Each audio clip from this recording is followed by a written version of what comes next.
ఎలా ఉన్నానంటే కంపేర్ చేసుకోవద్దు. కంపేర్ అంటే వాడు అలా ఉండు, వీడు ఇలా ఉండు.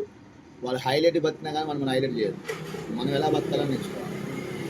వాడు హైలైట్ ఉండు, వాడికి ఏందిరా, వాడు గొప్పోడు, వాడిని మనం హైలైట్ చేయొద్దు. మన జీవితాన్ని మనం హైలైట్ చేయాలి. చూసే ప్రతి విషయాన్ని కూడా శూన్యంగా చూడాలి.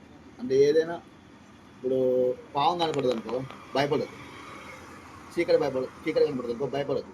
ఉదయం ఎట్లుంటుందో నైట్ కూడా అలానే ఉంటుంది. ఒక క్రమ పద్ధతిగా బతికితే జీవితంలో ఏ ఈగో అనేది ఏది ఉండదు. శూన్యం, ప్రతిదీ శూన్యం. ఈ శరీరానికి ఎప్పుడు మరణం ఉంటుందో తెలియదు. ఈగోలు, ద్వేషాలు మనకు వద్దు. చాలామంది మేధావులను చూసి నేర్చుకోవాలి. మనం డబ్బులు సంపాదించి అనుభవించిన వాళ్ళు కూడా ఉన్నారు మార్కెట్. ప్రతిదీ కూడా తప్పు చేయకుండా బతికితే ప్రతిదీ కూడా యూనివర్స్ మనకు ప్రతిదీ కూడా ఇస్తుంది.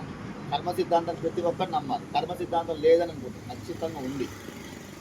ఇన్పుట్ అవుట్పుట్ ప్రతిదీ కూడా క్యాలిక్యులేషన్ చేస్తుంది. ఇన్పుట్ యూనివర్స్ నువ్వేం చేసినావు పుట్టిన కాడ నుంచి, నువ్వేం చేసినావు, క్యాలిక్యులేషన్ ప్లస్ ఎంత ఉంది, మైనస్ ఎంత, ప్రతిదీ కూడా రిజల్ట్ ఇస్తుంది.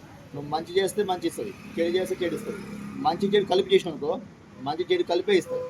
ఏదైనా వన్ సైడ్ వన్ సైడ్ ఉంటుంది. అంటే యూనివర్స్కి మంచి చెడు అనేది ఏముండదు. నువ్వు ప్లస్ చేస్తే ప్లస్ ఇస్తుంది, మైనస్ చేస్తే మైనస్ ఇస్తుంది. ప్లస్ మైనస్ రెండు కలిపి చేసినావు అనుకో నీ రిజల్ట్ కూడా ప్లస్ మైనస్నే ఉంటుంది. అది లైఫ్ అంటే. ప్రతిదీ శూన్యంగా చూడాలి. దేన్ని కంపేర్ చేయదు. శరీరాన్ని చూసి బాధపడదు. మనది